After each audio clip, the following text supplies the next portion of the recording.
Victor hatches a manipulative new plan, and Nick catches him in the act. All products and services featured are independently chosen by editors. However, soaps.com may receive a commission on orders placed through its retail links, and the retailer may receive certain auditable data for accounting purposes. Victoria and Nick sit at the bar in Society discussing when to set up the quarterly meeting. Once they have wrapped up the business talk, she remarks on how much work slips through the cracks when you are busy dealing with nearly getting murdered.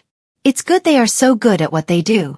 After a little fist bump, Nick tells his sister how nice it is to focus on work after all the bullets they dodged. Victoria points out they didn't all dodge the bullets. Nick is just grateful things worked out. He's sure the old man has a lot of years left in him. Unless he doesn't, Victoria counters. She explains that when she checked in on their father earlier, he seemed morose about the future. It's not like him. Nick says he could have died, but didn't, and he's likely just taking stock of his life. She gets that, but it was still unnerving and she'll never be ready for the day they lose their parents. He's with her on that, but it's inevitable. They just need to enjoy the time they have and love them as much as they can. Nick reminds her of how many close calls their dad has had. He always comes back stronger than before and has a lot of life left in him. He better, she says. Harrison pitches an idea. Harrison is with his parents on the Crimson Lights patio. They have snacks and he tells them he needs to make a shoebox diorama about a typical day at home. He already has lots of ideas and would like his parents to help. Summer suggests they have dinner at the Abbott mansion to start right away. When Kyle reacts warily, Summer backtracks, but his son begs him to agree. Kyle caves. Harrison is sure that his friends will be doing dioramas about playing games, but he wants to do one about his family sitting around the dining room table. His favorite part of the day is when they eat together. Laughing, Kyle is sure Jack will love that. Harrison adds he loves it best when his mom is there. Summer loves that but points out that's not typical. Harrison seems disappointed, so they assure him he doesn't need to change a thing. Awkwardness ensues, but Harrison is super excited. He wants to put Mrs. Martinez in the diorama too. Kyle hands him money to run inside and buy her a treat. Summer apologizes to Kyle if she infringed on plans he had for the night. He admits he was supposed to have dinner with Claire and Victor, which is likely why he's happy to have a reason to get out of it. Claire wants to show her grandfather that he's a good guy. Summer had no idea they'd reached the point where they require Victor's blessing. She can't recall them going to extremes to win her grandfather's approval. Kyle points out Victor's opinion of him has changed since then. His ex says it looks like things are getting serious with Claire. Kyle asks if that will be a problem, but Summer assures him it won't be. She's happy for him as long as he's happy. And Claire is better than Audra. He goes on about how Claire is the most incredible woman he's been with but then apologizes if that sounds like a dig at her. It's just fresh and he's excited about the future. Harrison returns with a cupcake for Mrs. Martinez. It's his favorite kind and his mom teases that he must be planning on having her share it with him. Claire debates Victor. Claire wanders into the new ranch and surprises Victor as he's looking at his tablet. As she takes off her coat, they chat about her work ethic and all the wonderful work she has been doing at Chancellor. They discuss his recovery, and he assures her that he'll be back at the heavy bag in no time. When she asks him to dinner, he says he'd love it. When she adds it will include Kyle, he says that's a different story. Claire assumes he's looking for an excuse. Her grandfather explains he can't condone her relationship with Kyle. She's not backing down. Victor is impressed that she's so stubborn. She's a Newman. Flatly, Victor tells Claire that Kyle is wrong for her. He's sure she can't see beyond the romance of it all. That seems condescending to Claire. She wants him to see the man she knows and see why he's so good for her. Adjusting in his chair and groaning in pain, Victor admits that this is about Kyle being Jack's offspring. He detests that man and has had decades of bad relations with him and his mendacity. When she suggests they let the past go, her grandfather points out that Kyle just stabbed his own family in the back and stole from them. Claire suggests that he had more than a little to do with that. Waving his finger, Victor refuses to take the blame. Claire fills her grandfather in on her lunch with the Abbotts, noting how dear family clearly is to Jack.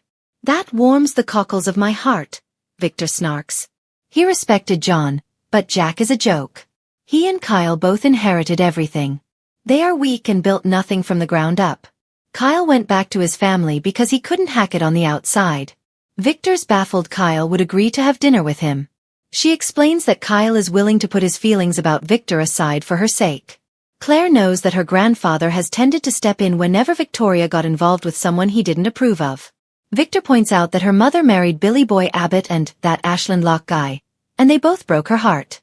His granddaughter can't deny that but says she loves Kyle and he wants to be with her. As Victor promises he only wants what's best for Claire, Kyle calls. He hopes she hasn't proposed dinner yet and explains he can't make it. He and Summer have to help their son with an art project. Claire wouldn't want to get in the way of that. Besides, dinner has been a hard sale. This is no surprise to Kyle. Claire is not giving up and suggests they reschedule. Once she hangs up, she tells Victor he's off the hook for now and why. He warns that Kyle will always put Summer and their son first. The world is opening up for Claire. What can she see in that guy? Claire says he makes her feel safe and loved. That's what she assumes her grandfather wants for her, so she won't give up. Smiling, Victor says she's as stubborn as he is, but he warns that Kyle will not change. Back at Crimson Lights, Summer, Kyle and Harrison plan to meet up later and work on the diorama. Pulling his parents into his arms, Harrison tells them he loves them. They are the best mom and dad ever. Sharon visits Adam and Chelsea. Adam is at the ranch calling for his son. Chelsea walks in sucking her fingers as Adam complains their boy polished off his favorite chips. He wants to have a talk with him about boundaries. Food is sacred. Chelsea admits that she ate them. He jokes that they still have a lot to learn about each other. Their smiles drop when Sharon walks in to welcome them to the neighborhood. Sharon explains that Connor let her in on the way to the stables. She knows this may be awkward, but she's determined to establish a sense of normalcy. Like visiting her neighbors. She brought a quilted throw since it gets chilly in the country. But she wasn't sure if she should get one or two. Chelsea leaps into insisting they won't be sharing and makes it clear they've been quiet for far too long, and in Genoa City, silence from Victor was never a good sign. The patriarch of the Newman family stood in the Grand Phoenix lobby early that morning, a cup of black coffee in his hand, staring at his phone. His mind was racing, calculations and schemes playing out like a chess match only he could win.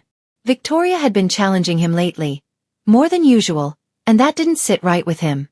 He loved that his daughter was strong and independent, but when her decisions threatened the empire he built with his own blood, sweat, and tears, it was time for Victor Newman to take action. And this time, he wouldn't wait for anyone's permission. By noon, Victor was seated in his office at Newman Enterprises, reviewing a stack of documents. These papers represented leverage, a way to regain full control of Newman Media without tipping off Adam, Victoria, or even Nick until it was too late. The plan was simple. Quietly buy out a key investor whose shares would give him majority influence over the media division, effectively putting the entire company back under his iron grip. But nothing in Genoa City ever stayed secret for long. Nick Newman, meanwhile, had been uneasy all morning. He'd stopped by Society to grab lunch, but his thoughts weren't on his food. Something told him that his father was up to something that could spell trouble for the entire family. Nick had seen this pattern too many times. The plotting, the secrecy, the father knows best routine that always left one sibling at odds with another. By late afternoon, Nick's instincts led him to Newman Enterprises.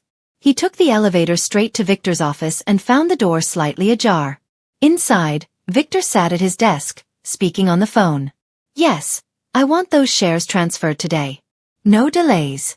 I don't care what Victoria thinks about this. She doesn't need to know until it's done," Victor said, his voice low but sharp. Nick froze, a wave of irritation rising in his chest. "Dad," he said, stepping into the room, startling Victor. Victor hung up the phone and turned slowly, his trademark steely glare settling on his son. "Nicholas, what are you doing here?" "I could ask you the same thing," Nick replied, folding his arms across his chest. "What are you plotting now?" Victor leaned back in his chair, calm as ever. "I'm doing what I always do, protecting this family." By going behind everyone's back? By cutting Victoria out of the loop? Nick pressed. "You just said you don't care what she thinks. That's not protecting the family, Dad. That's manipulating us." Victor's eyes narrowed, but there was no denying the truth in Nick's words. "This family needs strong leadership," Victor said firmly. "Your sister is brilliant, but she's letting emotion cloud her judgment. She's been too lenient with Adam, too distracted by personal matters. I won't sit by and watch everything I built fall apart." Nick sighed, pacing the room. You think the only way to hold this family together is by controlling every move we make. But Dad, that's exactly what drives us apart. Can't you see that? Victor didn't answer right away. Instead, he stood and walked over to the window, looking out over the Genoa city skyline. You may not understand this now, Nicholas, Victor said quietly, but there will come a day when you'll thank me for what I'm doing.